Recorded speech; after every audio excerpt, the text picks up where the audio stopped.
السلام علیکم دوستو ختم نبوت کے حوالے سے سپریم کورٹ کے تازہ ترین فیصلے کے بعد علی محمد خان نے قومی اسمبلی میں اپنے شدید تحفظات کا اظہار کیا۔ دوستو آئیے دیکھتے ہیں علی محمد خان کا قومی اسمبلی میں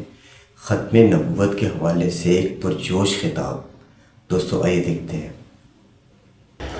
وہاں جہاں بھی حضور نبی کریم صلی اللہ علیہ وآلہ وسلم کا نامی آئے گا، ساتھ خاتم النبیین لکھا جائے گا۔ اور ہمیں بڑی خوشی ہوتی ہے جب ہمارے پرائمری اسکولوں میں، ہمارے ماڈرن ایجوکیشن انسٹیٹیوٹس میں ہمارے بچے جب درسی کتب وہ کھولتے ہیں تو وہاں حضور صلی اللہ علیہ وسلم کے نام کے ساتھ خاتم النبیین لکھا ہوتا ہے۔ یہ اس ایوان کا مشترکہ ایک اعزاز تھا جو آج سے چند سال پہلے اللہ نے ہمیں نصیب کیا۔ اللہ کے 100 ناموں کے نیچے یہ جو فیصلہ آیا ہے، اس کے حوالے سے میں سورہ احزاب کی آیت جو حامد رضا صاحب نے بھی پڑھی میں دوبارہ پڑھنا چاہوں گا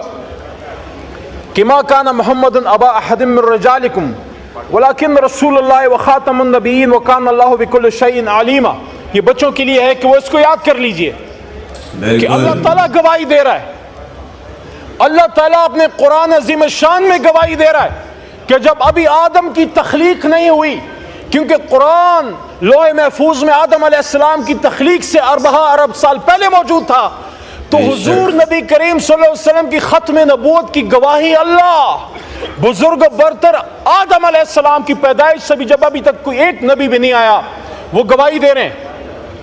اور حضور نبی کریم صلی اللہ علیہ وآلہ وسلم کی اپنی حدیث کا مفہوم ہے۔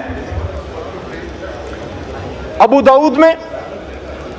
حدیث نمبر 4252 اور ترمذی شریف میں حدیث نمبر 2219، اور دونوں کا مفہوم یہ ہے کہ میرے بعد بہت سے ایسے، حضور نبی کریم صلی اللہ علیہ وسلم فرماتے ہیں کمی بیشی اللہ معاف کرے، میرے بعد بہت سے ایسے جھوٹے نبی آئیں گے جو نبوت کا دعویٰ کریں گے، لیکن حضور صلی اللہ علیہ وسلم نے کیا فرمایا؟ انا خاتم النبی لا نبی بعدی، کہ میں آخری نبی ہوں۔ حضور صلی اللہ علیہ وسلم فرماتے ہیں میرے بعد کوئی نبی نہیں آئے گا۔ تو ثابت ہوا کہ اللہ کہتا ہے کوئی رسول نہیں آئے گا، آپ آخری رسول ہیں، اور اللہ کے حبیب کہتے ہیں میں آخری نبی، تو نبوت کا بھی دروازہ بند، رسالت کا بھی دروازہ بند، اور اس کے اوپر مہر تصدیق سب کی 25 کروڑ عوام نے اللہ کے 100 ناموں کے نیچے اس ایوان کے ذریعے۔ آرٹیکل 260 بڑی لمبی تفصیل ہے، ٹائم ضائع ہو جائے گا، اس میں یہ کلیئر ہے کہ جب تک آپ حضور نبی کریم صلی اللہ علیہ وسلم کی خاتم النبیین کی ختم نبوت پہ یقین نہیں رکھتے، آپ مسلمان نہیں ہو سکتے۔ اور اب ہم نے اس کی حفاظت کرنی ہے، اور اس کے ساتھ ساتھ قرآن عظیم الشان کی بھی اللہ تعالیٰ نے خود اس کا بیڑا اٹھایا ہے۔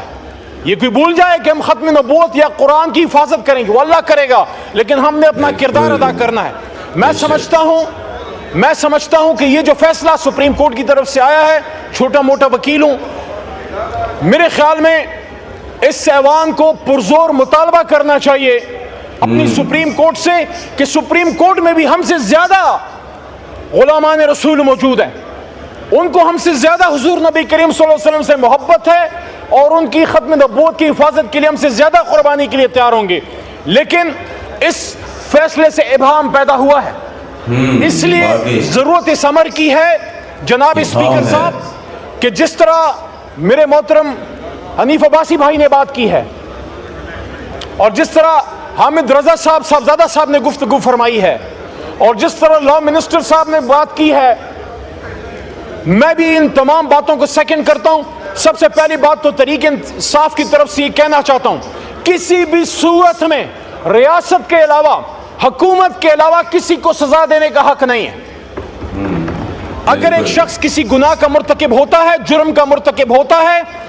اس کو پکڑنا، اس کو سزا دینا حکومت پاکستان کا اس کی ذمہ داری ہے، لیکن اس کو اس کی ذمہ داری یاد دلانا اس ایوان کا کام ہے۔ اور ایک آخری بات اور، جناب اسپیکر صاحب، اگر چوک میں کوئی قتل خدا نخواستہ ہو جائے، اس پہ 302 لگتی ہے، کیا ایسا ہو سکتا ہے کہ ہم یہ کہیں کہ نہیں 4 دیواری کے اندر ہو جائے تو پھر ٹھیک ہے؟ نو، اگر چوک پہ قتل ہے تو چار دیواری میں قتل ہے، اور سب سے بڑا گناہ، سب سے بڑا ظلم اس کائنات میں اگر ہو سکتا ہے وہ حضور صلی اللہ علیہ وآلہ وسلم کی ختم نبوت سے انکار اور قرآن میں تحریف کی کوشش ہے۔ جو یہ کوشش کرے گا، یہ ایوان، یہ 25 کروڑ عوام ان ہاتھوں کو توڑ مروڑ کے پھینک دیں گے، اس سے پہلے کہ عوام نکلے، اس سے پہلے کہ عوام نکلے اور وہ خود انصاف کرے۔ ہم یہ مطالبہ کرتے ہیں پرزور کہ حکومت پاکستان اس میں اپنی ذمہ داری پوری کرے، سپریم کورٹ اس میں اپنی ذمہ داری پوری کرے، ہم ان کے ساتھ کھڑے ہیں، لیکن جب تک اس کا رزلٹ نہیں نکلتا اور اس پہ قوم کو اعتماد نہیں ہوتا تب تک یہ ایوان جاگتا رہے گا۔ میری درخواست ہے کہ اس ایشو کو آپ اس کے لیے اسپیشل پارلیمنٹری کمیٹی بنائیے، اس میں سینٹ سے محترم ممبران کو لائیے، علماء کرام کو بٹھائیے، ہمیں موقع دیجئے، اور وہ پارلیمنٹری کمیٹی تب تک اپنی میٹنگز کرتی رہے اور تب تک وہ کمیٹی اپنی ڈیوٹی کرتی رہے جب تک سپریم کورٹ اپنے اس فیصلے پہ نظر ثانی نہیں کر لیتا۔ بہت شکریہ۔ تو دوستو، یہ تھے علی محمد خان جو ختم نبوت پر اپنے تحفظات کا اظہار کر رہے تھے۔